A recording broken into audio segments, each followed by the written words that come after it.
I thought I was moving into a quiet, peaceful suburb till I met Karen. The kind of neighbor who thinks she runs the entire block. Fake HOA rules, fake patrols, and a fake police force to match. But what she didn't know, she picked the wrong target. I'm Agent Cole, FBI, and I don't take kindly to threats, especially not on my own doorstep. But what happened next? Let's just say, Karen had no idea how deep this would go. Before I get into it, let me know where you're watching from. Because this one, it's a ride. It started with a loud, angry pounding on my front door so hard, the windows rattled. Barely awake, I stumbled toward the entryway, thinking maybe there was an emergency. Through the peephole, I saw them. 2 people in cheap-looking uniforms. Across their chests in bold lettering, HOA Police. I opened the door, just a crack. Can I help you? The taller man, square jaw, buzz cut, stepped forward. We're here on official HOA business. Your property has multiple violations. We need access to your garage. Violations?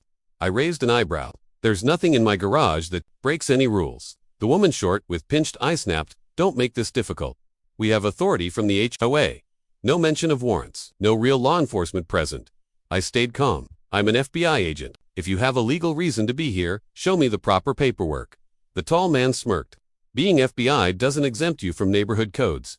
That's when I saw Karen lurking behind them with that smug, self-satisfied grin. She was always filing complaints over trash bins and mailbox paint. Now this. I stepped outside. Karen, what's going on? She tilted her head with mock innocence. Oh, just making sure the rules are followed. You don't get special treatment just because of your job. The woman, fake officer, added, we received reports of strange activity in your garage. I actually laughed. Like what? Karen shrugged. Noises late at night could be anything. Hazardous materials, suspicious behavior. I bit back my anger. That's ridiculous. If there's a real issue, bring the proper authorities. This is harassment. The man pulled out a flimsy printout. You're under HOA investigation. It read no seal, no signature. That's not a legal document, I said, and you have no right to be here. Karen crossed her arms. You sure you want to argue? We can add obstruction to the list. I narrowed my eyes. Since when does the HOA have a police force? Last I checked, they just sent out yard notices and paint color suggestions. The woman flashed a toy badge. We have new powers. Step aside. Not a chance. Unless you show up with law enforcement and a valid warrant, you're not stepping foot in my house. The man took a step toward me. Don't test us. I stood firm. If you cross that line, you'll be the one facing charges. Karen's voice slithered in. You can't threaten us, Agent Cole. Everyone here knows you think you're above the rules. Right then, my phone buzzed in my pocket. My boss's name flashed on the screen. That wasn't good. 1 second, I said, stepping back inside and answering the call. His voice was tight. Get to the field office. Now, we've got a situation. I felt a knot form in my gut.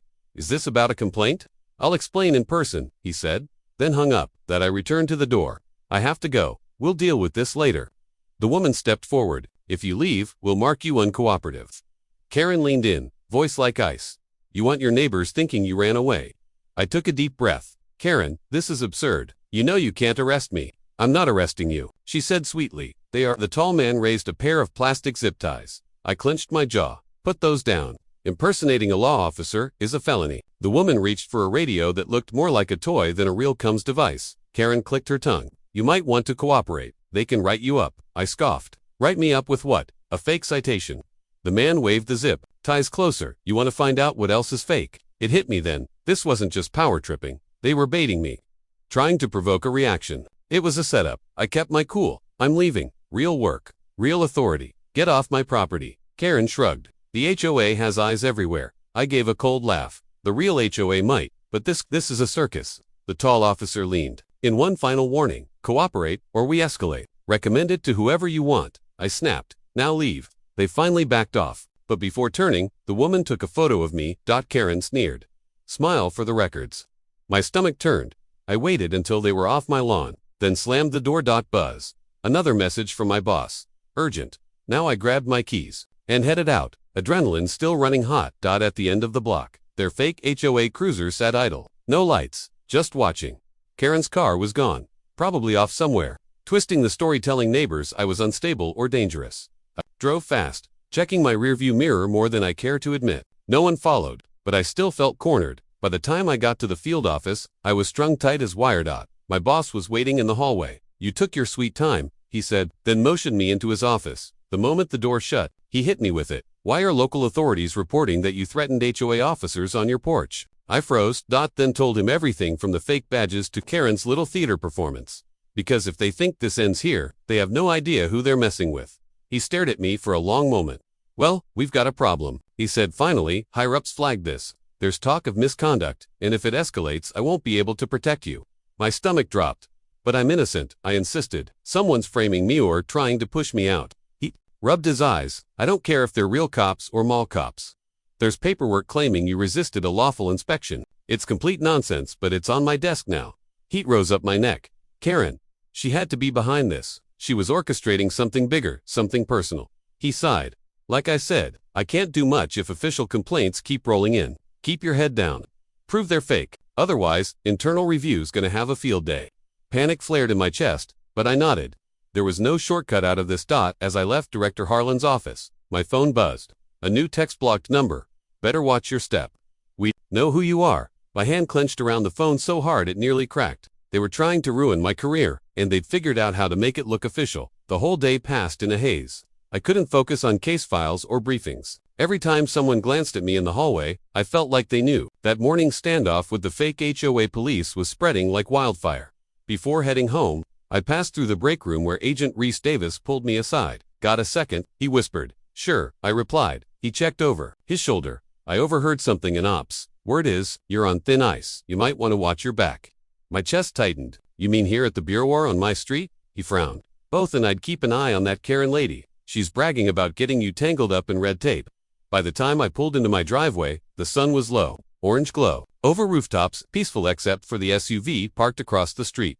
Tinted windows, no plates. I parked, keeping my breathing steady, and hurried inside, locked the door, closed every curtain. Moments later, my phone dinged. New email. Affairs. Request for clarification regarding my altercation with the local security team. I sank onto the couch, stunned. Karen's scam wasn't just annoying anymore, it was getting traction. She'd found a way to lace her fake patrols into actual government documentation. If I didn't act fast, I'd lose everything. Later that night, I spotted the same phony HOA cruiser idling near the corner. My pulse spiked, but I forced myself to act normal. Inside, I peeked through the blinds. The vehicle sat still, as if daring me to come outside. I checked my messages. No replies from the HOA board. Just another bounced email. Then a voicemail, garbled and distorted. We know you're digging. Back off, or this gets worse. That voice wasn't just threatening, it confirmed what I feared. Karen wasn't acting alone. The next morning, I tried calling the HOA number from an old welcome packet. No answer, just a scratchy recording claiming technical difficulties. I fired off another email marked urgent, possible impersonation. It bounced back. I checked the neighborhood website. Dead links. No updates. In months, Karen had choked off every form of communication. She'd built a fake system with no appeal process, no accountability. I was on my own, so I called Officer Daniel Alvarez, a no-nonsense cop I'd worked with before. Over the phone, I laid it out. Bogus badges, shady patrols, and a neighbor who seemed to think she ran a militia. He didn't sound convinced, but promised to run the plates. If it's a private firm, and they're posing as law enforcement, they're skating on thin legal ice, he said. The following days were a blur of tension. Neighbors whispered behind fences. Kids crossed the street to avoid my house. I hadn't even done anything wrong, but somehow, I had become the threat. One morning, Tamara, sweet woman from 3 houses down, knocked on my door. Her hands trembled. They left this, she said, holding up a flyer. It was her for unapproved paint colors. If I don't pay, they say I'll be evicted. I scanned the notice. The same fake letterhead. Same threats they used on me. I tried calling the HOA. The number's dead. Is this even legal? No, I said, voice sharp with anger. This is a scam. Karen's running a racket. She shook her head. I can't afford to take chances. What if it's real? That desperation in her eyes hit me hard. At the bureau, things weren't much better. Director Harlan summoned me again. We're getting more reports, he said, tapping a thick file. From your neighborhood? From supposed local security? You want to explain? I laid it all out. Karen's history. The bogus citations, the intimidation tactics. I even showed him the messages and the phony badge photos. He frowned, unconvinced. If they're private, I can't sweep this under the rug. Higher-ups want answers. And frankly, I'm not sure I can keep shielding you. Even fake threats, if loud enough, echoed through the halls of the bureau. One evening, as I pulled into my driveway, I saw Karen standing on her lawn, arms crossed, watching. I got out and approached her. We need to talk, I said. Go ahead, she replied. Coolly, you've unleashed a bunch of wannabe cops on the neighborhood, I said. You're threatening people. Why? She raised an eyebrow. It's not personal, we just have rules. And some people need reminding. By terrorizing the street, I asked, anger boiling over. They don't seem terrified, she replied with a smirk. They're complying, they're paying, life's improving. What's your endgame? Karen tilted her head, like the question confused her. There's no endgame, I'm cleaning up the neighborhood. You're the only one pushing back. At that moment, one of her faux officers walked up, tall sunglasses, same discount store badge. Move along, he said to me. This is private HOA business. You have zero legal authority, I said through clenched teeth. He held up his shiny plastic badge. We're the only authority that matters on this street. I didn't bite, I just stepped back. No point, giving them an excuse to file another fake report. That night, I went digging through old HOA records. In a forgotten folder, I found something chilling: a proposal for a neighborhood civil patrol unit, sponsored by none other than Karen. It had been rejected by vote years ago, but Karen didn't care about votes. She made her own enforcement team anyway, and now she was using it to ruin lives. A deep chill ran through me. If she could hijack a community, maybe she had enough connections to mess with the FBI too. 2 days later, Alvarez finally called back. That plate belongs to a private security company, he said, but I can't find a single license or contract tying them to your HOA, which meant they were operating illegally. And now, I had proof. But if I wanted to take them down, I'd have to do it by the book, and I'd have to do it fast before. Karen's next move landed me in handcuffs. They're acting without approval, Alvarez said, sounding more certain now. I let out a breath I'd been holding. This is proof. They're not real cops, I said, relief mixing with rage. But how do I tie it to Karen? He hesitated. I can't dig deeper unless there's an official complaint on file. And so far, there isn't. My frustration boiled over. This is an official complaint. I'm telling you, they threatened me on my property. Alvarez sighed. I believe you, Noah, but I need statements from other neighbors who will back you up. Otherwise, it's your word against theirs. I realized then just how carefully Karen had cultivated fear. No one wanted to stand against her, especially if it meant facing her suit. That meant I was on my own, unless I could build a solid case. Meanwhile, the Bureau was growing impatient. A supervisor from Internal Affairs, Agent Millstones, summoned me to a brief meeting. She asked pointed questions about my supposed aggressive behavior toward local authorities, referencing a typed report full of half-truths and twisted details. I stated my side of the story, calm but direct. She tapped her pen on the folder. We're reviewing all angles. My chest felt tight as I left her office. Even though I was telling the truth, the repeated complaints made me look like a liability. Karen was winning using her phony goons and fabricated citations to undermine my credibility from every angle. My only real solace was that Tamara, my neighbor, still believed me, though she was too afraid to go public. And just when I thought things couldn't get worse, I found an envelope taped to my front door. It bore a counterfeit HOA seal. Inside, a notice claiming I'd violated Community Ordinance 301. The penalty, a hefty fine or further corrective measures. My patience snapped. I slammed the envelope down on my kitchen table and called Karen's number, leaving a furious voicemail demanding she stop the harassment. An hour later, my phone buzzed. The number was blocked. Don't threaten Karen again, a voice hissed. We know your boss. We can make your life difficult. The line went dead before I could respond. Rage coiled in my gut. These people were either very well connected or wanted me to believe they were. That night, I stood at my window, watching the quiet street. Porch lights glimmered. Lawns were neat. It looked like a picture-perfect suburb. But I knew better. I was trapped in a war one where the enemy wore a smile and wielded false authority. My phone chimed again. An email from a colleague. Heads up, internal review might launch soon. Rumors are swirling. Another storm on the horizon. I was still stuck battling a suburban tyrant who'd seized power in silence. Even with the private security link, I had no solid proof tying Karen to the scheme or clearing my name at the FBI. My only solid lead was the plate number Alvarez had traced, but without neighbors brave enough to speak out. I stood on shaky ground. And Karen, she was ready to push me off the edge. Tension clung to my every step. The work became unbearable.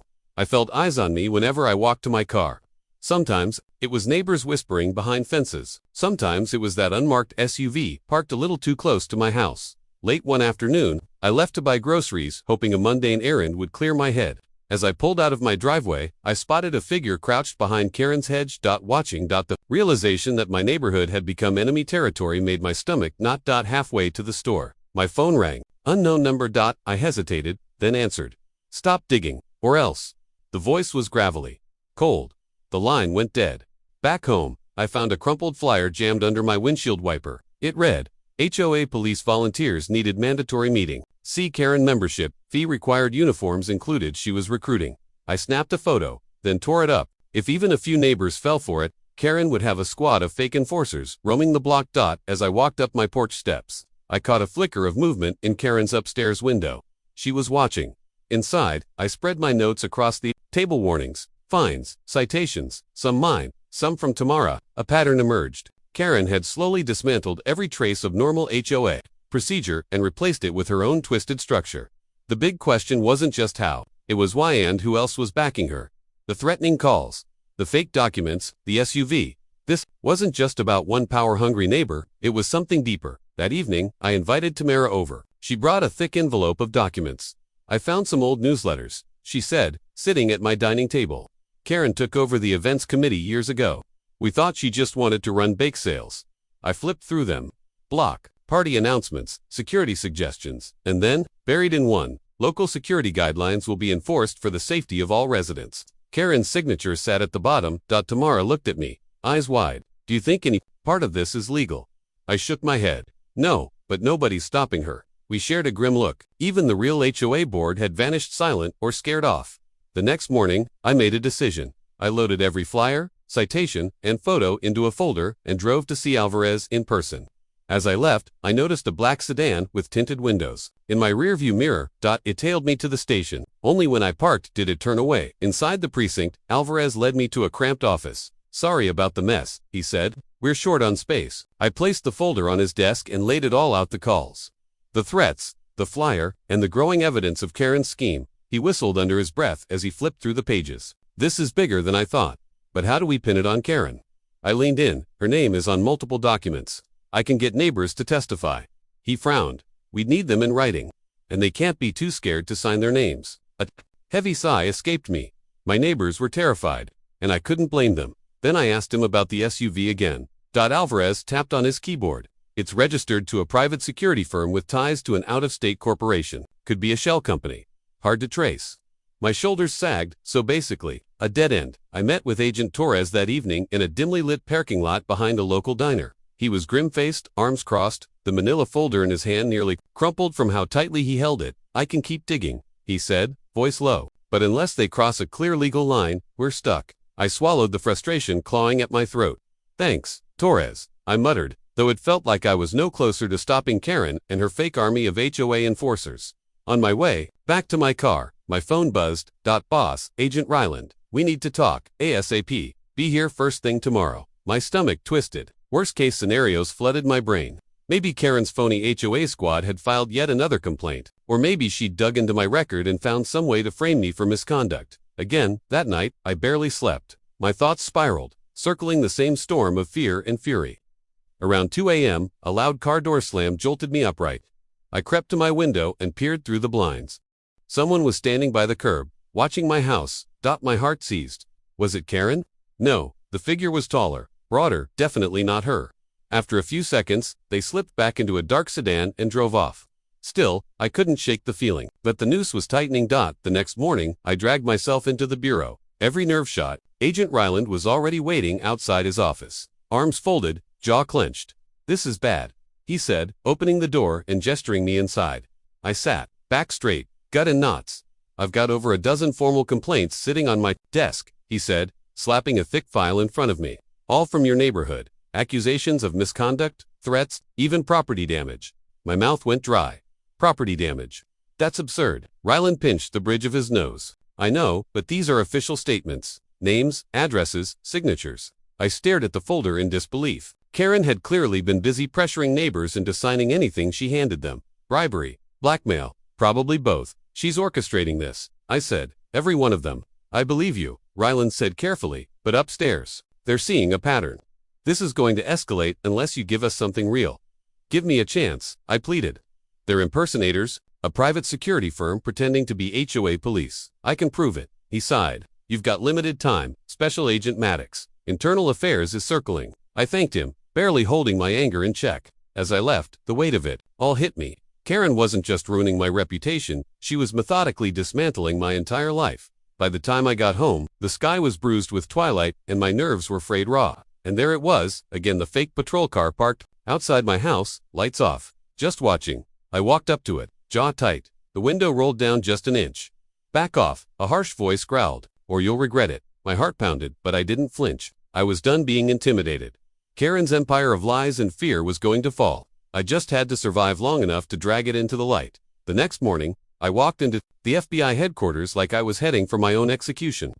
The marble floors felt colder than usual. I caught whispers, glances. My name was clearly circulating. An unfamiliar agent ushered me into a large conference room. Inside, a panel of stern-faced senior agents waited. Agent Ryland stood off to the side, arms folded, his expression unreadable. An older man at the head cleared his throat. "We're here to address multiple complaints against you, Agent Maddox," he began. "Alleged threats, hostility, and refusal to cooperate with local authorities. They're not real authorities," I said, trying to stay calm. "They're impersonators. The HOA never authorized any of this. Their badges are fake." A woman with steel gray eyes opened a file. "We have statements from over 10 residents who say otherwise. They claim you bullied and harassed them." My blood boiled. "I've gathered documentation. These fake cops work for an unlicensed private firm. They've been intimidating residents and extorting money." The panelists exchanged glances, but their expressions stayed guarded. Then the door swung open. Karen walked in, dressed in a sharp navy suit and heels. She looked like she was born to stand behind a podium. "What the hell is she doing here?" I snapped, unable to hide my shock. The older agent didn't blink. "Miss Karen Garrett has submitted evidence on behalf of the local enforcement group." Karen smiled with infuriating composure. "Good morning," she said sweetly. "I represent our community's interest. I'd like to clear up some confusion." Agent Ryland shot me a glance, surprised. Clearly, he hadn't expected this either. Karen opened her sleek briefcase and pulled out a stack of folders. "These are records from our neighborhood watch. They include noise complaints, suspicious activity, and reports of break-ins near Agent Maddox's residence." I gritted my teeth. "That's a lie." She ignored me and continued, voice smooth and confident. "We reached out to Agent Maddox repeatedly, inviting him to participate in our volunteer patrol. He refused aggressively. We only wanted to maintain safety." My fists clenched under the table. "She's twisting everything," I said to the panel. "She's been scaring neighbors into silence, issuing fake citations.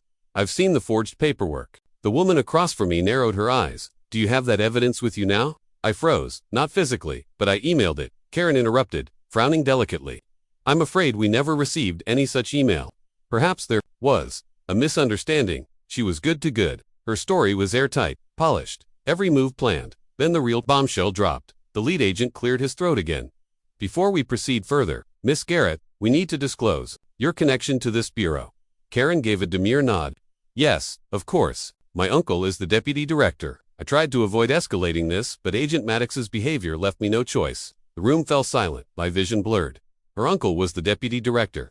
That explained everything from the shutdown HOA helpline to how her complaints bypassed normal channels and landed directly on desks like Ryland's. A panelist spoke cautiously. "Given the personal connection, we'll ensure this investigation remains impartial." "But Agent Maddox," he leaned forward, "do you have any concrete proof of criminal activity?" I swallowed hard. My voice wavered. I had the records, hard proof that the so-called HOA security force was operating without a license. Neighbors had confided in me about extortion attempts, but none of them were brave enough to go on the record. Fear ruled the block now, and Karen was the one tightening the leash. When I laid it all out during the meeting, Karen didn't even blink. She folded her hands with that smug little smirk and said, "My family and I care deeply about law and order. We simply encourage people to keep our streets safe." Every word dripped with rehearsed insincerity. That's when it hit me. She wasn't just bluffing her way through, she had deeper roots in the agency itself. I stood there, completely cornered by her influence. And as the meeting wrapped up, the director announced that Internal Affairs would launch a formal investigation, not just into me, but also into the possibility of wrongdoing by Karen's group. Still, it didn't feel like a win. Karen glided past me on her way out, leaned in, and murmured, "Better watch your step." I clenched my jaw, fighting the surge of rage. My boss, Director Halpern, caught up to me in the hallway, face pale. I had no idea she was related to the deputy director. He whispered, This puts us in a tight spot. You're not off the hook." I exhaled shakily. "I know." He gave me a sympathetic glance. "Do yourself a favor. Stay calm, collect real evidence. We need more than hearsay." I nodded, but inside, I was spiraling. Karen's uncle was one of the highest-ranking officials in the FBI. That gave her access to influence and resources I couldn't begin to compete with. If she could manipulate half the neighborhood, what could she do with that kind of federal muscle behind her? My hands shook as I slid into the driver's seat. There was no telling if Internal Affairs would believe me anymore. Not when Karen had their bosses on speed dial. My badge, once a symbol of authority, now felt like a weight around my neck. I wasn't just dealing with a neighborhood scam anymore. I was up against an enemy with reach far beyond the block.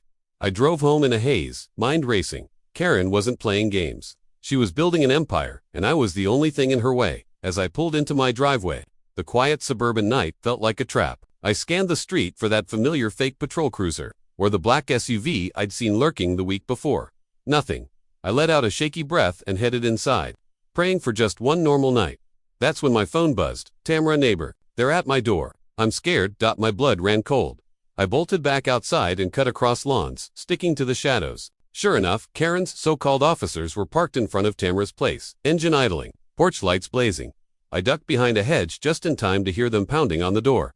Open up, the taller one barked. Or, we'll mark this as a violation. That was it. I stepped out and cleared my throat. The taller man turned, face tightening. You again, he growled, his hand drifting to something on his belt. I'm FBI, I said, loud and clear. This is intimidation. Leave her alone. The second officer reached for a phone. That badge won't protect you anymore. We have friends in high places now. I almost laughed. The irony was rich. They were bragging about Karen's federal connections. Tamara cracked the door open, eyes full of panic. Please, just go, she whispered. One of the fake officers whipped out a clipboard and waved a sheet of paper. We need you to sign this statement confirming that your friend is harassing the neighborhood. My pulse surged. They were trying to flip her against me. I stepped forward. She's signing nothing. Back off. The second man shoved me hard. I stumbled onto the porch steps. Before I could recover, the taller one pulled out plastic zip ties with a smirk. Careful, he sneered. One wrong move, and we'll file assault charges. I met his gaze without flinching.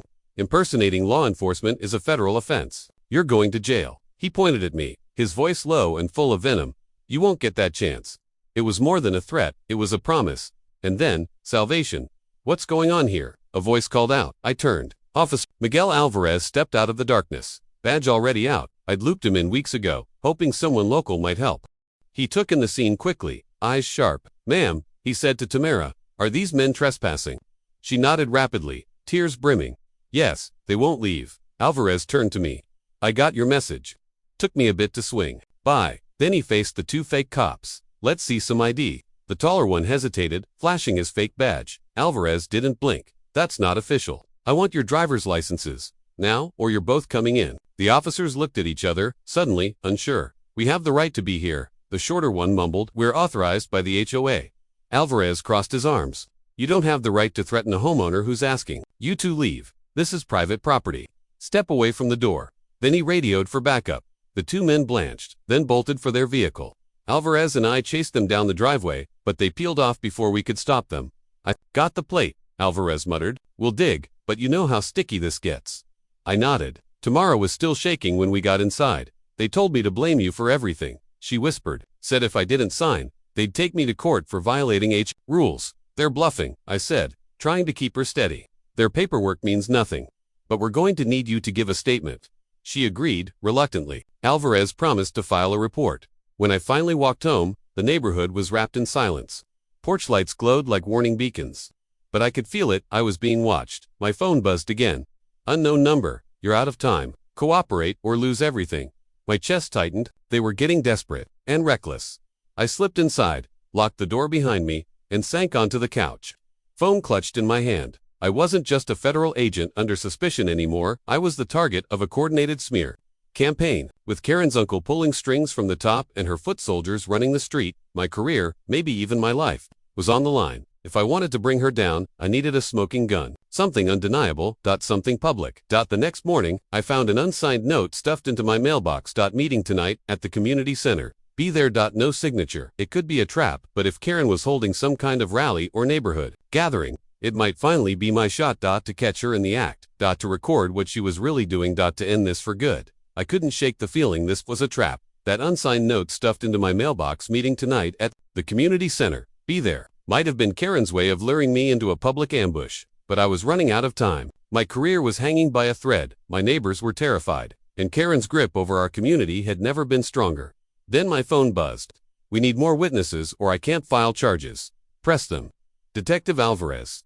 That flicker of hope was enough. If this meeting was real, it could be my chance to finally blow Karen's fake HOA empire wide open. But if I failed, I wouldn't just lose my job, I'd lose the neighborhood I once called home. That evening I Prepared, like I was heading into enemy territory, I tucked a voice recorder into my jacket, double-checked my phone's audio app, and texted Alvarez my location, just in case it went south. "Be careful," he replied. "Call if it gets ugly."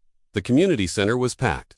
Rows of folding chairs, murmurs filled the room. People eyed each other nervously. At the front stood Karen, all pearls and fake smiles, holding a thick folder and surrounded by her usual cheer squad. Beside her, two of those fake HOA officers, standing stiff like they thought they were Secret Service. I slipped into a seat near the back, unnoticed.